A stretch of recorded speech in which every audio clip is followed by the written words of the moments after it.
wabarakatuh. Salam kenal semuanya, salam satu bangsa. Guys, hari ini kita mau bicara tentang satu topik yang menarik, yang beberapa hal cukup menjadi perhatian saat ini. Seperti beberapa waktu lalu juga dibahas pada acara Mata Najwa bahwa apa sih enaknya jadi ASN.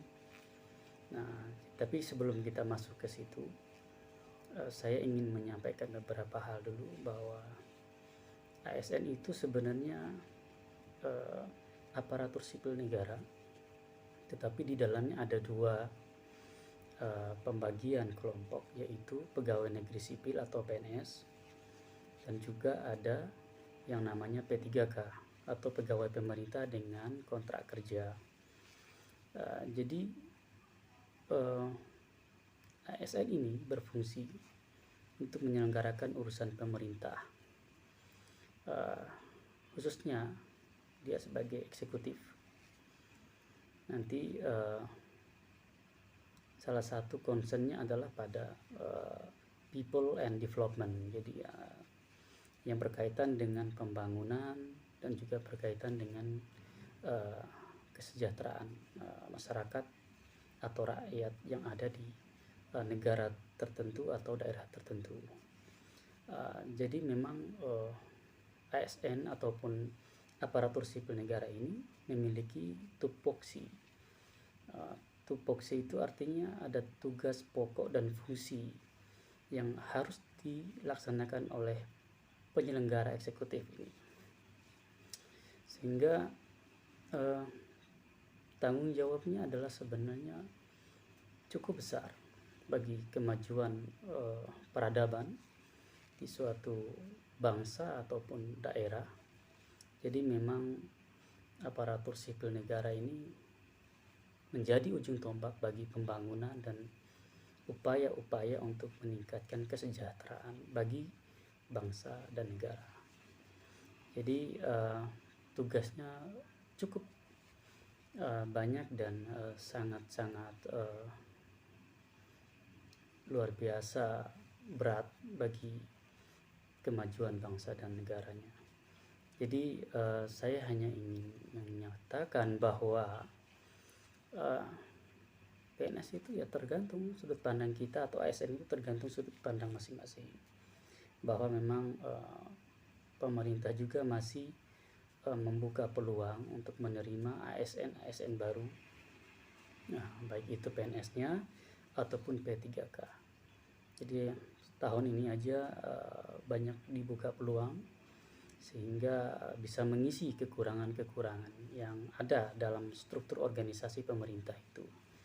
Karena hampir setiap tahun juga pemerintah banyak yang ASN-nya pensiun, ya khususnya PNS, karena memang usia maksimal untuk eselon 3 ke bawah, eselon 3, eselon 4 dan staf itu 58 tahun, sementara untuk eselon 2 yang menduduki kepala dinas atau setingkatnya itu dengan maksimal usia 60 tahun. Jadi mereka yang sudah mendekati usia itu, mereka akan segera pensiun dan harus diisi dengan rekrutmen yang baru. Nah, inilah salah satu kenapa ASN itu selalu dibutuhkan setiap tahun, karena setiap tahun juga pasti banyak yang pensiun. Nah, ini menjadi concern kita juga. Tapi di saat ini berbeda dengan yang dulu ya. Makanya banyak sekali istilah-istilah yang mengatakan ada old mind, ada new mind. Jadi untuk adik-adik kita yang nanti yang akan menjadi PNS itu, mereka akan masuk dalam new mind. Jadi di era milenial, di era generasi Z, ini akan lebih memahami perubahan-perubahan kemajuan sistem teknologi yang ada di dalam pemerintah nantinya. Jadi memang mereka diharapkan mampu menjadi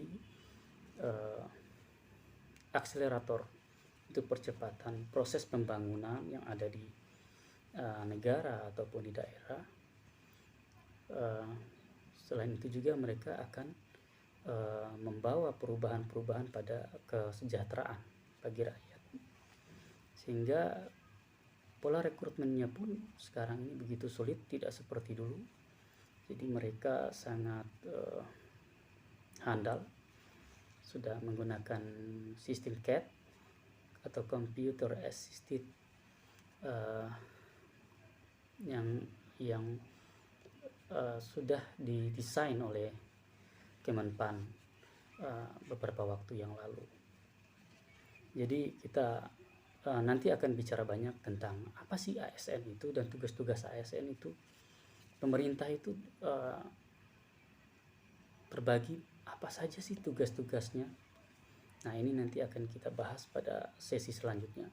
Tapi kita sekarang bagaimana mengenal ASN pemerintah, nanti akan kita kupas lebih tuntas, lebih banyak.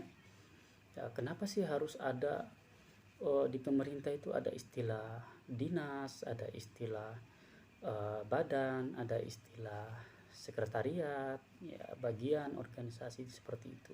Nah, nanti akan kita bahas pada sesi selanjutnya.